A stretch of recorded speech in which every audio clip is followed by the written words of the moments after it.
Va-t-il falloir repenser la musculation? À l'heure de la tyrannie de la mascarade, le pass de la honte a été mis en place. Et pour tous les amis et les amoureux de la liberté refusant le pass de la honte, il est donc impossible de rentrer dans un certain nombre de lieux de loisirs. Et oui, c'est la punition. Nous n'avons pas accepté l'expérimentation génique en cours. Donc, comment allons-nous faire? Alors, dans une vidéo que j'ai publiée qui a bien marché, qui s'appelle « Comment résister au pass de la honte », eh bien, j'évoquais notamment la question du boycott. D'ailleurs, allez voir cette vidéo, partagez-la, aimez-la, abonnez-vous, etc., etc. Et donc, si je conseille le boycott, ça veut dire que pendant un moment, nous n'allons pas avoir accès à ce genre de lieu. Alors, combien de temps va encore durer cette mascarade? Est-ce que ça va être 2 jours, 3 semaines, 1 mois, 85 ans? Nous ne savons pas, hein, puisque qui pensait que ce délire psychiatrique allait durer pendant 1 an et demi à 2 ans, je ne sais même plus, pas grand monde, à part peut-être ceux qui ont mis en place tout ça. Sinon, nous, peuple que nous sommes, eh bien, nous ne nous doutions pas que ça puisse durer aussi longtemps, et pourtant ça a duré aussi longtemps. Donc, si je parle de boycott et si vous me suivez sur ce point-là et que vous partagez mes convictions, et donc que vous avez envie de boycotter tous ces lieux imposant ce pass, eh bien, il va falloir faire autrement et il faudrait repenser la musculation. Alors pourquoi est-ce que je dis ça? Tout simplement parce que là, je vais m'adresser aux gens qui aiment beaucoup ce sport, qui ont certains objectifs. Et vous savez que si des machines assez perfectionnées et à plusieurs centaines, voire milliers d'euros existent, c'est parce qu'elles sont utiles, qu'elles permettent un recrutement musculaire plus important que lorsque vous faites des pompes. Et que forcément, si vous n'êtes plus en salle, il va falloir trouver des alternatives pour pouvoir vous muscler. Alors, il y a pas mal de personnes qui ont déjà repensé leurs pratiques sportives avec les différents confinements, les fermetures de salles successives, etc., etc. Alors, je sais qu'il y a des gens qui ont carrément arrêté la muscu, arrêter le fitness, voire même arrêter le sport, parce que tout simplement, il y a des gens qui se sont dit, voilà, nous avons un État tyrannique capable de décider comme ça, hop, sur un coup de tête, avec un simple décret anticonstitutionnel, de fermer des établissements. Donc, si moi, je me casse la tête à pousser de la fonte, à travailler dur à la salle, à faire attention à mon alimentation, etc., etc., pour me développer, et qu'ensuite on me ferme l'accès aux salles de sport avec toutes les machines qui sont dedans, et qu'à chaque fois, quand je m'entraîne 2 mois, il faut que je passe 6 mois à ne plus m'entraîner, c'est pas terrible, parce qu'au niveau progression, je pense qu'il y a mieux, donc peut-être qu'il faudrait que je fasse autre chose. Et il y a beaucoup de gens qui ont eu ce raisonnement et qui ont tout simplement arrêté la muscu, qui ont arrêté le sport, qui ont fait autre chose, quoi. Donc c'est dommage, hein, puisque le sport aussi c'est censé être la santé. Il y a des gens qui ont trouvé d'autres solutions. Alors, si vous n'êtes pas dans une optique de culturisme et que vous voulez faire un peu de renforcement musculaire ou même tout simplement du sport, c'est évident qu'il n'y a pas besoin de salle de sport, hein. Vous pouvez tout à fait aller courir dans la nature, jouer à plein de jeux en extérieur. Je veux dire, le sport a toujours existé bien avant les salles de sport, et pour l'immense majorité des sports, nous n'avons pas besoin de salles, nous avons besoin de très très peu de matériel, donc c'est vrai que ça ne change pas grand-chose. Et il y a des gens qui ont découvert de nouveaux sports grâce à la fermeture des salles, et qui se trouvent très bien là-dedans.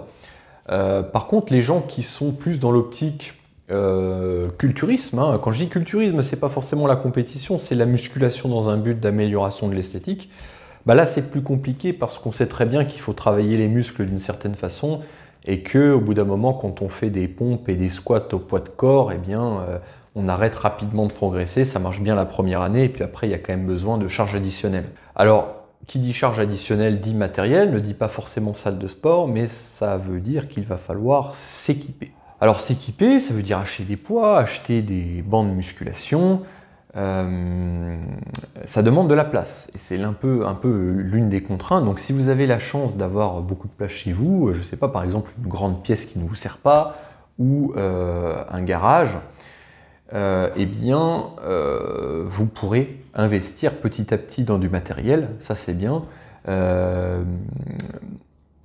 Ce que je propose par exemple, c'est tout simplement, si vous payez, je ne sais pas moi, 29 € par mois actuellement dans votre salle de sport et que vous arrêtez votre abonnement, mettez 29 € par mois de côté, et puis rapidement vous allez pouvoir acheter des poids, des haltères, des bancs de musculation, etc. etc.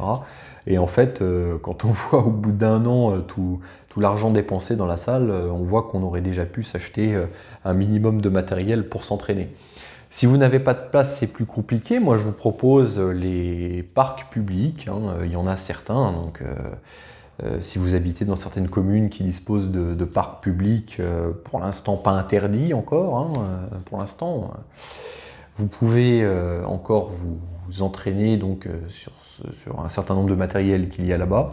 Et sinon, il faudra faire preuve d'un petit peu plus d'astuce, trouver du matériel qui prend peu de place, donc se contenter d'haltères, se contenter d'élastiques qu'on peut placer de différentes façons, mais aussi, pourquoi pas d'un banc. Il y a des bancs qu'on peut mettre ensuite tout simplement à la verticale lorsque on n'en a plus besoin, un peu comme une planche à repasser. Donc ça peut être assez intéressant. Il faut trouver comme ça des astuces. Donc je suis curieux de savoir les astuces que vous pouvez avoir éventuellement trouvées. N'hésitez pas à partager, parce que bon, cette chaîne, c'est aussi une petite communauté qui commence à naître tout doucement, tout doucement. Et c'est bien aussi que vous échangiez entre vous. Voilà. Ça permet de créer comme ça un petit cercle d'entraide. Et l'entraide, il va en falloir. Alors donc ça, c'était à titre individuel, lorsque je parlais de repenser le culturisme et le milieu du fitness. Mais repenser le fitness et le culturisme, ça concerne aussi les structures. Comment est-ce que ça va se passer là? Je ne sais pas. Tout simplement parce que il y a un certain nombre de personnes, comme je le disais au début de la vidéo, qui se sont désinscrites. Moi, je pensais qu'à la réouverture des salles de sport, beaucoup de gens allaient se ruer dans la salle après des mois et des mois sans salle. Et en fait, c'est pas du tout ce que j'ai observé. Il y a beaucoup de gens qui ont trouvé d'autres solutions, comme je vous le disais, mais donc du coup, la répercussion se trouve aussi sur les salles de sport qui ont une baisse de leur fréquentation. Alors, il y a des gens qui vont malheureusement se retrouver, malheureusement pour eux, encore engagés dans leur abonnement, qui ne va pas prendre fin tout de suite, donc la salle va encore être alimentée pendant un moment. Il y a des gens qui auront pu mettre fin à leur abonnement, et là, il va y avoir petit à petit des trous dans la caisse des salles de sport. Et c'est là que ça va être un petit peu embêtant, parce que les subventions de l'État ne peuvent pas durer indéfiniment, d'autant plus qu'elles contribuent à la destruction de l'économie, la planche à billets, puis l'inflation et l'explosion du chômage, etc., etc. Tous ces mécanismes économiques abominables qui sont mis en place. Voilà. Donc les salles de sport devront aussi se repenser, parce que là, les personnes qui ont continué à venir à la salle après ces confinements, là, après l'instauration du pass de la honte, vont peut-être se retrouver encore beaucoup plus embêtés. Voilà. Alors, grâce au boycott, je pense que nous avons peut-être une petite chance de faire reculer ce plan machiavélique. Mais du coup, ça va mettre la pression au patron des salles de sport. Moi, quand dans une de mes vidéos, je recommande justement de leur remettre un peu la pression, c'est pas contre eux. C'est pour qu'ils soient avec nous. Parce que il n'y a pas 36 solutions. Il n'y a pas 36 solutions. Donc ils vont se retrouver obligés donc, de se retourner contre l'État. Et s'ils se retournent contre l'État, et que ça fonctionne, alléluia. Si ça ne fonctionne pas, ça va être compliqué pour eux. Et il va y avoir sans doute de grosses évolutions dans le domaine du fitness.